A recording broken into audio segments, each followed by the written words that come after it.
Welcome back. Today I'm going to test 3 versions of the Suzuki GSX-R1000 on track.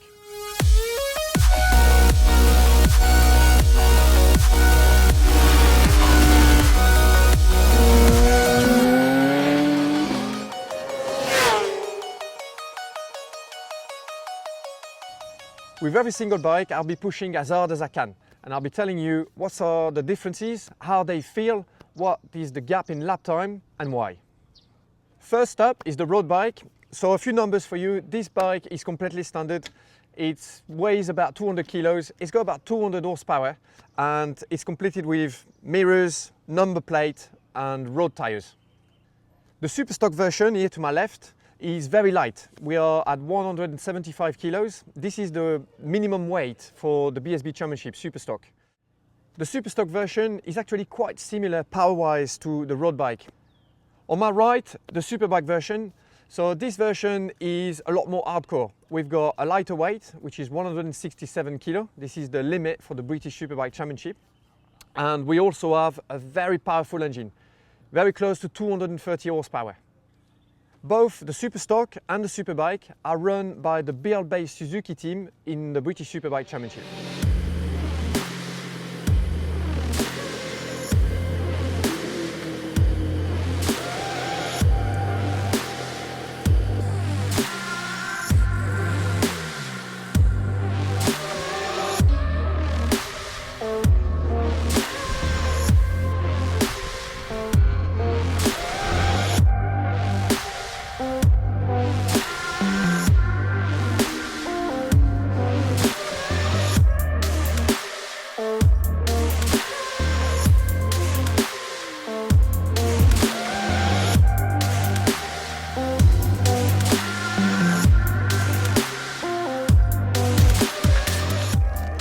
I mean, if that was my bike and I would go for next session, I would try to have more engine brake or on all the phase, even higher PM, a bit more, try and find some limits there, because it's not locking in the rear. It's on the free side. And also I'd want it more hair back. Like for example, at the hairpin is really obvious, where low RPM, where the bike just wants to push a little bit. The throttle connection is not bad actually, the first touch, that's quite good. Just yeah, that first like a bit like feel a bit rich there. Except from that, it's good. I mean, it's a handful around here. Whoa. With the I wasn't sweating with that one, and then it is a handful. The power is nice though. I mean, obviously you can feel that, you know, that strength at the top. But the progression is nice. Yeah. That felt quite nice. Maybe that bottom progression that really low in the revs before it starts picking up, where it's like a little bit lazy there. So for me, like the overall balance, I feel like it feels to me that you're in the ballpark. If that was my bike, I'd want like the closer lever, you know, all the fiddly stuff that riders ask, because everybody's a bit different. Feels weird. I haven't ridden like that for ages. Well, since 17, yeah. Because the bikes with electronics, I mean, you override them more, and then you pick them up and pin them, and that. With this, you just have to tiptoe a bit everywhere, and carry corner speed. Like you were carrying loads of corner speed everywhere. Yeah, it's the riding style for BSB, isn't it? You need that corner speed because you can't just rely on pick up and open and let the computer do it.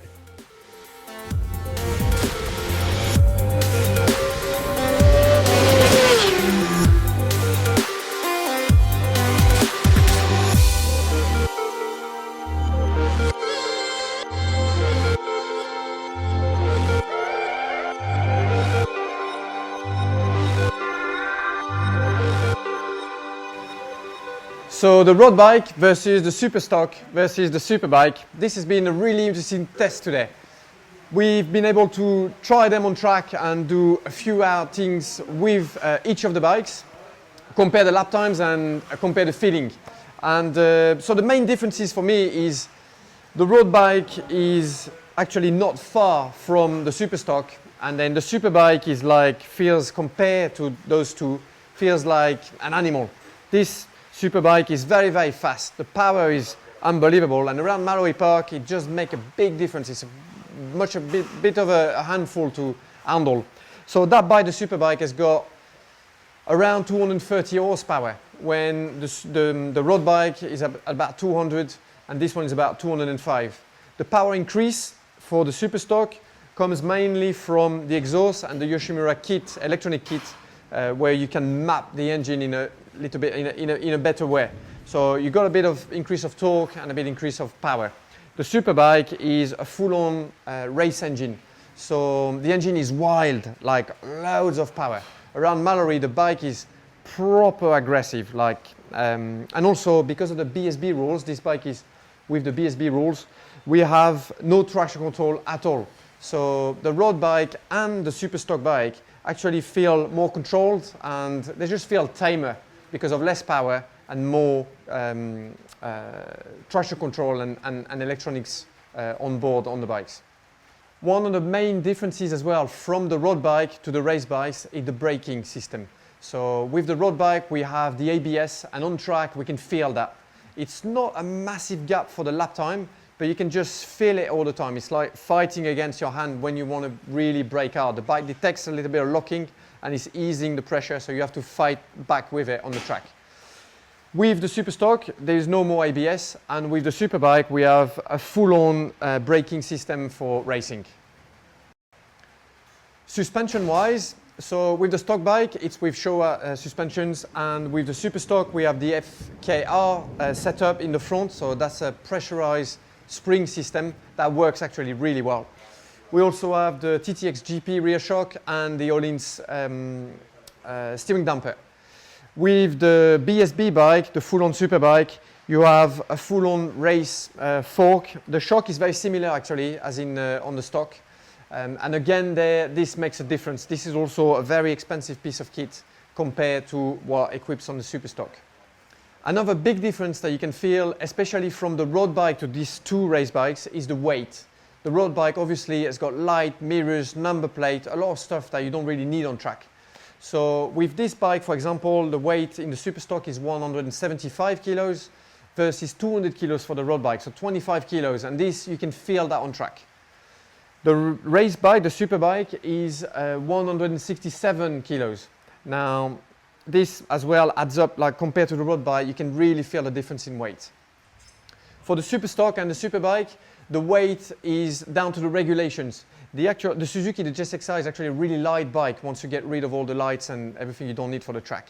So for the BSB bike, 167 kilos, and the Superstock bike, 175 kilos, the team actually has to add weight to the bike. So they have to add lead weight to the bike to make the weight. The way they handle on track, so we've got the Superstock bike that is very close to how the road bike feels. The suspension is the main difference. Then chassis-wise, swing arm lamp, we're really close, and except for the weight, they actually feel really similar. We also have threaded tires versus the slicks, and this adds up to give a little bit more feel. So I would say that the road bike and the Superstock bike are really close in that respect. On another hand, the Superbike is a proper animal. It's a handful. On track, the bike feels really so powerful, really, really powerful. No traction control here as well, so everything feels wild and the bike is very lively. So this takes a lot more energy and a lot more expertise as a rider to ride fast. This is a much more of a select bike, more aggressive, and you can tell as well that she just wants to race. This is like a racehorse, and the road bike and the Superstock are a lot tamer. Now let's take a look at the lap times that I was able to do with each one of the bikes, and also we'll look at the datas. I've recorded all the datas. It's all been downloaded onto my computer, so we're going to be able to compare what's going on the track and see if the lap times and datas match the feeling that I had on the track today. So here we have the speed and the time slip, so the time difference. In white we have the fastest lap, 54.88 with the road bike.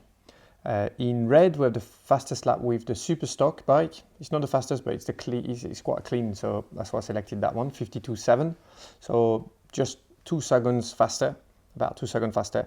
And then another second faster is my fastest lap with the Superbike. So that's a 51.7, and that's in blue. So, I mean, what can we see here? We can see that with the Superstock and the Superbike, I'm able to go faster into Gerard's turn 1, faster into Edwina's, quite a lot of time difference here. And also for the braking for the hairpin, it's less obvious here, but it's still faster. I mean, the braking performance, that confirms exactly what I was feeling on the track, where the Superstock and the Superbike, because of no ABS, less weight, and the all-in suspension as well in the front, we're able to brake harder and use more the front end of the bike. So there's quite a lot of time there that is gained. In corner speed, it's actually not a huge difference, and especially with the change of direction. So for example, exit of Edwina's into the Cooper S's, we have here with the road bike is very good. Also for the bus stop, the road bike in white here is actually really good to change direction. And this is normal because the road bike is designed to turn quick and to be efficient on the road. And actually there, where it's really tight, it works really well. So it's quite interesting to see that as well. What we also have is in the straight, anywhere where we can use the power, the Superbike excels and makes a big time difference. For example, here, exit of Gerard's, in blue, you got the Superbike, it's picking up a lot of speed there compared, and it's also picking up a lot of speed in the straight here. There's not much time that we can use it, but as soon as you can use the power, you see the Superbike is a monster. It makes a big difference. The Superbike also, compared to the road bike and the Superstock, has a much longer swinging arm, which adds some stability, and with the extra grip of the slicks we can do that, and also this makes the bike more stable, and this is because of this we can use more power. So this is quite obvious here, you see in the straight here, everywhere where we can use the power, like pure power, the Superbike makes, you know, a big difference here. What we have with the road bike and the Superstock is actually a similar engine performance that we can see here. You see, for example, here at the end of the straight, 228 with the road bike, 225, 223. See the road bike versus the Superstock, and then it's just the Superbike that makes a big difference here, 234. So it's over 10k faster. The road bike is actually really fast here. So yeah, very similar engine-wise to the Superstock.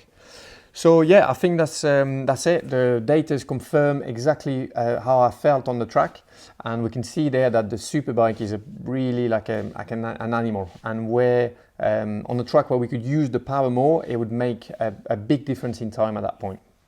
So it's been great fun to try the 3 different versions of the GSX-R1000 today.